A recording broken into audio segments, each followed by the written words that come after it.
Caesar adalah salah satu tokoh paling terkenal dalam sejarah Romawi, seorang jenderal, politikus, dan orator ulung yang mengubah wajah Republik Romawi menjadi kekaisaran. Namanya melegenda, bukan hanya karena kemenangannya di medan perang, tetapi juga karena kecerdikannya dalam politik, pengaruhnya pada rakyat, dan tragedi akhir hidupnya yang dramatis.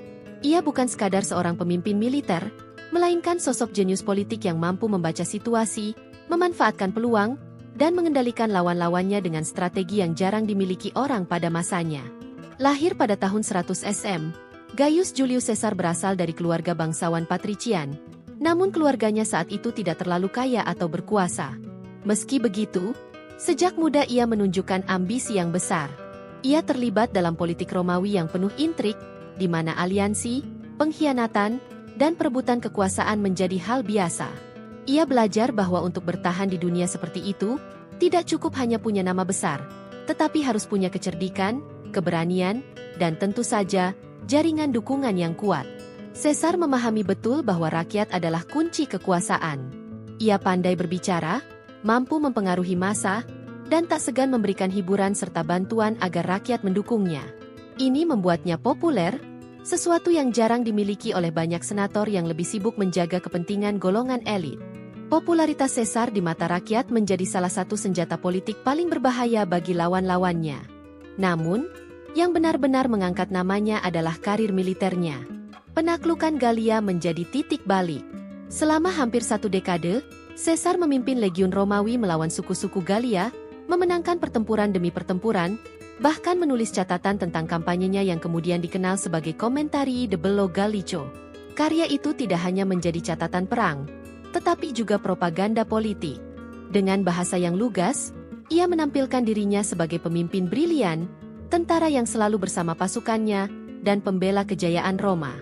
Rakyat Romawi membacanya, dan semakin kagum pada Caesar. Keberhasilannya di Gallia membuat Caesar kaya raya, pasukannya setia, dan popularitasnya melesat. Tapi di balik itu, para senator di Roma mulai khawatir. Mereka melihat Caesar bukan hanya sebagai jenderal, melainkan ancaman terhadap republik. Persaingannya dengan Pompei, yang dulunya sekutu dalam aliansi politik bernama Triumvirat Pertama, berubah menjadi rivalitas yang penuh kebencian. Saat masa jabatan gubernurnya di Gallia berakhir, Senat Romawi memerintahkan Caesar untuk membubarkan pasukannya dan kembali ke Roma sebagai warga biasa.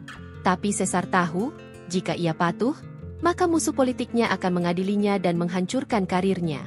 Maka, pada tahun 49 SM, ia mengambil keputusan berani, menyeberangi sungai Rubicon dengan pasukannya, sebuah tindakan yang dianggap sebagai deklarasi perang terhadap Senat dan Pompei. Dari sinilah muncul ungkapan terkenal Alea Iacta Est, dadu telah dilempar. Perang saudara pun pecah. Caesar bergerak cepat, menggunakan strategi militer yang cerdas untuk mengalahkan pasukan Pompei. Dalam waktu singkat ia berhasil menguasai Italia, lalu mengejar Pompei ke Yunani. Pertempuran besar di Pharsalus pada tahun 48 SM menjadi momen krusial. Meskipun kalah jumlah, Caesar memimpin pasukannya dengan strategi luar biasa dan meraih kemenangan. Pompei melarikan diri ke Mesir, namun akhirnya dibunuh di sana. Kemenangan itu menempatkan Caesar sebagai penguasa tunggal Roma. Ia tidak berhenti di situ. Ia menata kembali pemerintahan, melakukan reformasi besar, termasuk mengatur kembali kalender Romawi menjadi kalender Julian yang menjadi dasar kalender modern kita. Ia juga mengurangi korupsi, memperluas kewarganegaraan, dan berusaha menyeimbangkan kepentingan berbagai kelompok di Roma. Semua itu membuat rakyat semakin mencintainya. Tapi di sisi lain membuat para senator semakin cemas. Para senator melihat Caesar sebagai ancaman besar terhadap sistem republik yang sudah berabad-abad berdiri. Kekuasaan yang terkonsentrasi pada satu orang dianggap berbahaya. Apalagi Caesar mulai menunjukkan tanda-tanda ingin menjadi raja, sesuatu yang sangat ditolak di Roma. Gelar, diktator seumur hidup, yang ia terima pada 44 SM membuat ketakutan itu semakin nyata. Akhir hidup Caesar adalah salah satu adegan paling dramatis dalam sejarah. Pada tanggal 15 Maret 44 SM, yang dikenal sebagai Ides of March, ia dibunuh oleh sekelompok senator yang dipimpin Brutus dan Cassius. Ironisnya, Brutus adalah orang yang selama ini dianggap dekat dengannya. Penusukan itu terjadi di Senat, dan konon Caesar sempat mengucapkan kalimat legendaris kepada Brutus, meskipun kata-kata pastinya masih diperdebatkan. Kematian Caesar tidak menyelamatkan Republik. Justru sebaliknya, Roma terjerumus dalam perang saudara lagi. Pada akhirnya, kekuasaan berpindah ke tangan Octavianus, anak angkat Caesar, yang kelak menjadi Kaisar Augustus, pendiri Kekaisaran Romawi. Dengan kata lain, kematian Caesar membuka jalan bagi berakhirnya Republik dan lahirnya Kekaisaran. Warisan Julius Caesar tidak hanya soal militer dan politik. Namanya menjadi simbol kekuasaan absolut. Kata Caesar sendiri kemudian diadopsi oleh kaisar-kaisar Romawi, lalu oleh Tsar di Rusia, bahkan kaisar di Jerman.